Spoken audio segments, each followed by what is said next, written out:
ఈ big boss సీజన్లో మీ favourite contestant ఎవరు?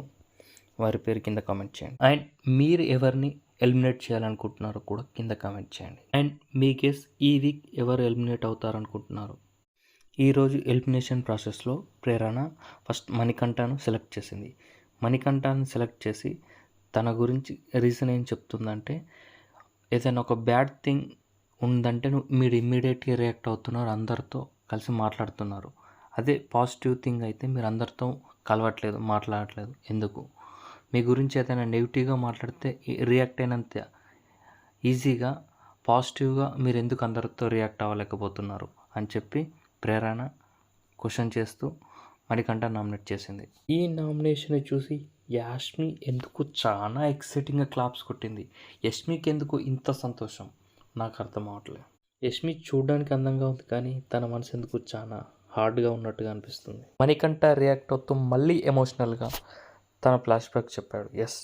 స్టెప్ ఫాదర్ వల్ల నేను ఇలా అయ్యాను, మా మదర్ లేదు అనుకుంటూ ఎమోషనల్ తన బ్యాక్డ్రాప్ మొత్తం మళ్ళీ చెప్పుకుంటూ వచ్చాడు. ఆ టైంలో యష్మి ఎందుకు చాలా వెటకారంగా చూడడం మొదలుపెట్టింది చూసారా?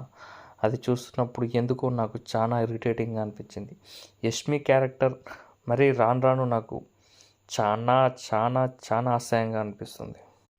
ఫైనల్గా యష్మి లేచి ఇంత ఎమోషనల్ డ్యామేజ్ చేయకూడదు, రాంగ్గా పోర్ట్రేట్ అవుతుంది అవుట్ సైడ్ అనుకుంటూ మణికంఠను మాట్లాడే విధానాన్ని స్టాప్ చేయాలని ట్రై చేస్తుంది. కానీ మణికంఠ ఎమోషన్కి మాత్రం కనెక్ట్ అవ్వట్లేదు.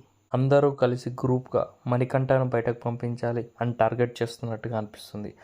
అంత హెవీగా మణికంఠను టార్గెట్ చేస్తూ మణికంఠ గురించి అక్కడున్న ప్రతి ఒక్కరూ మాట్లాడుతున్నారు. అక్కడ ఉన్నవారందరూ అలా మాట్లాడేసరికి మణికంఠ ఇంకా ఎమోషనల్ అవుతూ, నేను 5 వీక్స్ ఉన్నా చాలు అనుకొని బిగ్ బాస్కి వచ్చాను, అట్లీస్ట్ ఒక 1 వీక్ ఉన్నా చాలు అన్నట్టుగా అనిపిస్తుంది అంటూ చాలా ఎమోషనల్ అయిపోతున్నాడు మణికంఠ.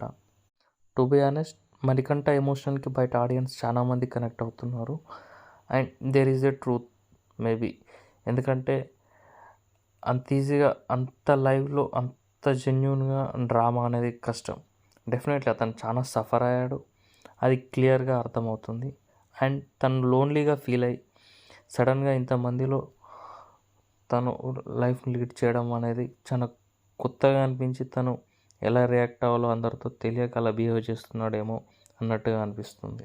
చుట్టూ 10 మందితో ఉండి వాడిని ఒంటరిగా ఉండరా అంటే వాడు ఎంత ఎమోషనల్గా ఫీల్ అవుతాడో, అలాగే ఒక వ్యక్తి సింగిల్గా ఉండి సడన్గా ఒక 10 మందితో కలిసి సర్వే అవ్వాలన్నా కానీ అంతే ఎమోషనల్గా రియాక్ట్ అవుతాడు.